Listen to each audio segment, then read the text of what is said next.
بسم الله الرحمن الرحيم. الحمد لله والصلاة والسلام على رسول الله وعلى آله وصحبه ومن اهتدى بهداه. أما بعد،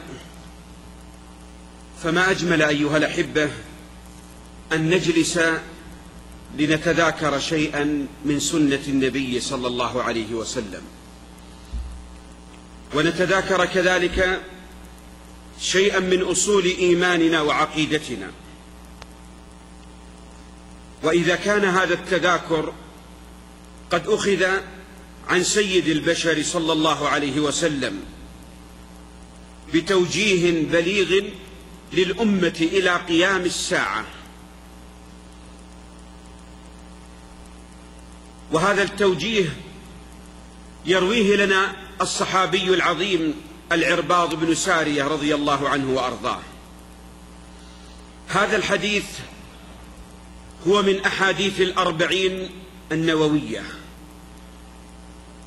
وما أحسن اختيار الإمام النووي لهذه الأربعين رحمه الله تعالى وغفر له. هذا الحديث يقول فيه العرباض بن سارية: وعظنا رسول الله صلى الله عليه وسلم موعظة وجلت منها القلوب وذرفت منها العيون، فقلنا يا رسول الله كأنها وصية أو كأنها موعظة مودع فأوصنا. فجاءت الوصية: أوصيكم بتقوى الله والسمع والطاعة وإن تأمر عليكم عبد، وإنه من يعش منكم بعدي فسيرى اختلافا كثيرا، فعليكم بسنتي وسنة الخلفاء الراشدين المهديين، عضوا عليها بالنواجذ، وإياكم ومحدثات الأمور فإن كل محدثة بدعة. الحديث رواه الإمام أحمد، ورواه أبو داود والترمذي وابن ماجه. قال الترمذي: حسن صحيح. وقال الحافظ رحمه الله أبو نعيم: حديث جيد من صحيح حديث الشاميين. ثم تذكر فيه زيادات جاءت عند الإمام أحمد رحمه الله تعالى وعند ابن ماجه، فقد ختمها النبي صلى الله عليه وسلم بقوله: تركتكم على البيضاء ليلها كنهارها لا يزيغ عنها إلا هالك. نقف مع هذا الحديث أيها الأحبة في 6 وقفات. الوقفة الأولى حول قول النبي صلى الله عليه وسلم: وعظنا رسول الله صلى الله عليه وسلم موعظة بليغة وجلت منها القلوب وذرفت منها العيون. هذه الوقفة فيها قريب من 20 درسا، وكل وقفة سنأخذ منها دروس وعبر،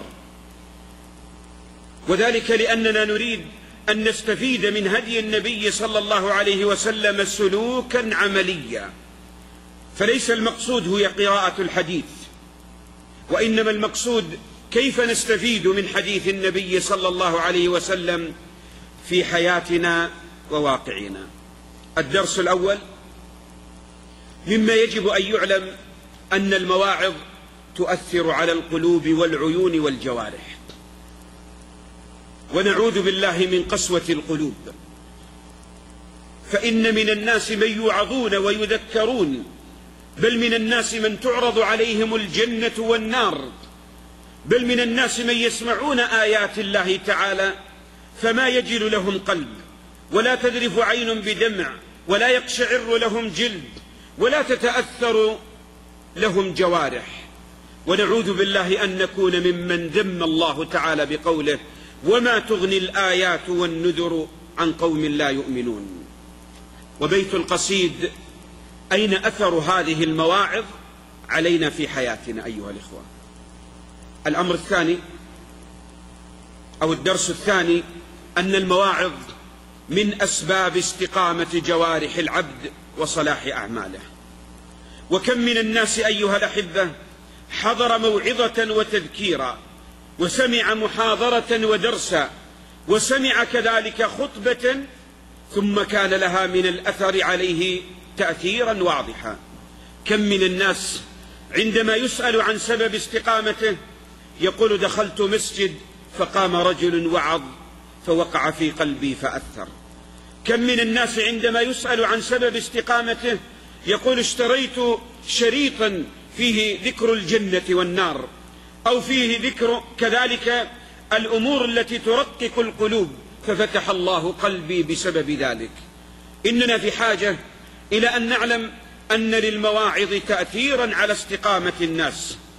واليوم نجد من الناس من يقوم الواعظ والمذكر يريد أن يلقي كلمة يرقق فيها القلوب ويؤثر بها على نفوس الناس، فتجد من الناس يقلب طرفه في الواعظ والداعية والعالم وطالب العلم، ثم يخرج دون أن يسمع كلمة يحيي الله بها قلبه ويصلح الله بها جوارحه فتكون سببا لسعادته في الدنيا والآخرة.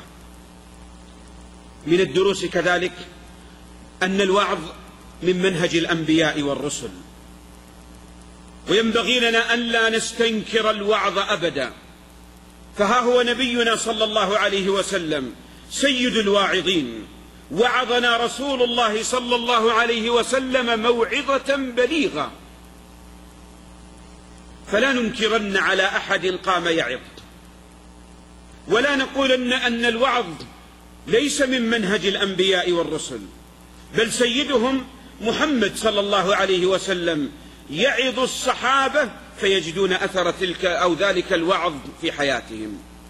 من الدروس كذلك أنه ينبغي للعلماء الكبار ولطلاب العلم وللدعاة إلى الله عز وجل أن يحرصوا دائما على وعظ الناس وتذكيرهم.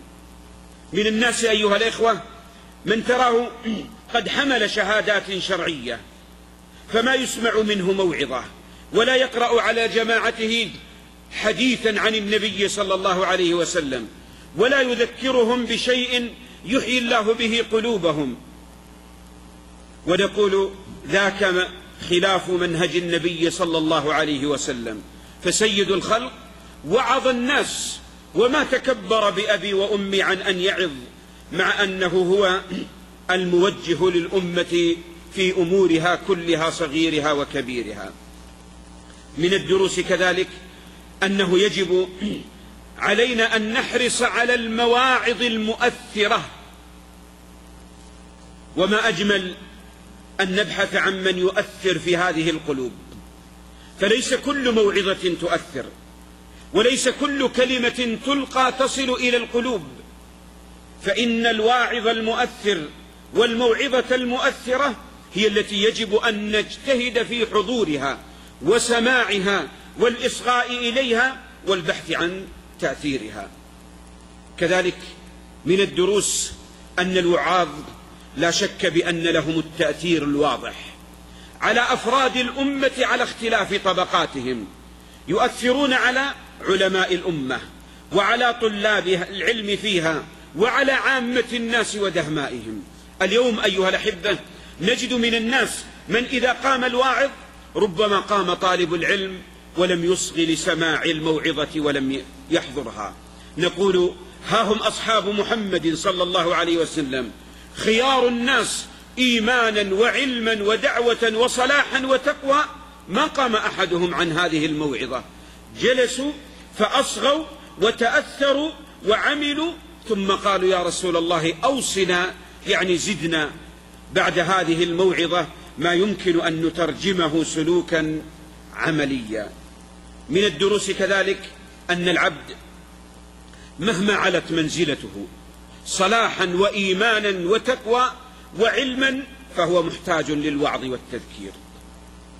وسبحان الله أتذكر شيخنا ابن باز رحمه الله تعالى وغفر له، كان يحضر ندوة الجامع يوم الخميس ليلة الجمعة، يحضر قبل المحاضر وقبل الملقي ويصغي للموعظة من أولها إلى آخرها، ثم يلخصها كاملا ثم يفتي الناس بعد ذلك. أسألكم أيها الإخوة، لو قام الإنسان ثم قال أنا أريد اجمعوا لي هيئة كبار العلماء لأعظهم، لقال الناس كيف تعظهم فهم أعلى منك علما وتقوى. لكن نقول ما من إنسان يقول أنا لا أحتاج إلى الوعظ والتذكير. فقد كان عمر بن عبد العزيز رحمه الله تعالى ورضي عنه يوعظ في مجالسه وهو خليفة الإسلام، وعنده من العبادة والصلاح والتقوى وكذلك من العلم، ويتأثر فتذرف عيناه بالدمع مما يسمع من تلك المواعظ. كذلك أيها الإخوة ينبغي أن نعلم أنه لا ينقص العالم ولا المفتي، أو لا ينتقص العالم ولا المفتي من منزلته أنه عندما ينطلق إلى الوعظ وأن يأخذ أسلوب الرقائق ليوجه الناس للخير. اليوم أيها الأحبة تجد من الناس من يقول أنا لا أعظ، تريدني في فتوى لا مشكلة، تريدني في درس علمي لا مشكلة، ولكن الوعظ فأنا لا أريد أن ألقي شيئا. نقول لقد كان لكم في رسول الله أسوة حسنة، سيد الواعظين بأبي وأمي صلى الله عليه وسلم، ومع ذلك بوعظه أثر على القلوب وأثر كذلك على العيون وأثر على الجوارح بهذه المواعظ. وينبغي لطالب العلم والعالم أن يدرب نفسه على وعظ الناس. وهنا نقول أيها الأحبة من الدروس أن المواعظ هي كالقاعدة لتطبيق الأوامر والنواهي، وهذا لا شك فيه. كم من الناس ربما حضر مجلسا فيه وعظ ثم تأثر قلبه فانقادت جوارحه دون أن يعلم أو دون أن ينكر عليه ودون أن يؤمر بالأوامر. ألا نجد أقوام أيها الإخوة كانوا على الفسق والفجور والمعاصي والظلمات، ثم سمعوا موعظة فبدأوا يصلون من أنفسهم. لم يأتهم أحد يقول عليكم بالمحافظة على السنن الرواتب ولا على قيام الليل ولا على تلاوة القرآن، إنها المواعظ القاعدة لامتثال الأوامر والاجتناب النواهي. وهنيئا لمن انطلق يعظ الناس ويذكرهم. من الدروس أيها الإخوة أنه لا ينبغي اللمز والغمز لمن تميز بالوعظ متى كانت مواعظه موافقة للكتاب والسنة. اليوم أيها الأحبة نجد من الناس من يجرأ على بعض من الوعاظ فيقول فلان قصاص، فلان واعظ، فلان، كأنه يريد أن يغمزه ويلمزه. ونقول من وعظ بالكتاب والسنة فالواجب علينا أن نقول هنيئا له عندما يسير على طريق النبي صلى الله عليه وسلم. فهذا الواعظ جعل النبي صلى الله عليه وسلم قدوة له، وعظنا رسول الله صلى الله عليه وسلم موعظة بليغة، موعظة بليغة. هذا الذي نريده أيها الإخوة. وليس عيبا على الإنسان أن يتميز بالوعظ، لكن العيب عليه إذا كان يورد قصصا مكذوبة أو أحاديثا مفترات على النبي صلى الله عليه وسلم، أو يعظ الناس بأحاديث ضعاف لا يحتج بها، فهذا هو الذي لا يعتد به. والواعظ إذا عرف منزلته فلم يجرأ على الإفتاء أو التصدر كذلك للناس بالعلم وغيره فلا ينكر، بل هذا يجب أن يوجد في الأمة من يكون متميزا بالوعظ، كما يجب أن يكون في الأمة من يكون متميزا بالعلم والإفتاء. من الدروس كذلك أنه يجب الصدق في الموعظة عند عرضها على الناس، فإن الصحابة رضي الله عنهم وأرضاهم شعروا بكلمات النبي صلى الله عليه وسلم، خرجت من القلب فوقعت في قلوبهم، ولهذا قالوا كأنها موعظة مودع، كأنها موعظة مودع. أي اليوم أيها الأحبة من الناس من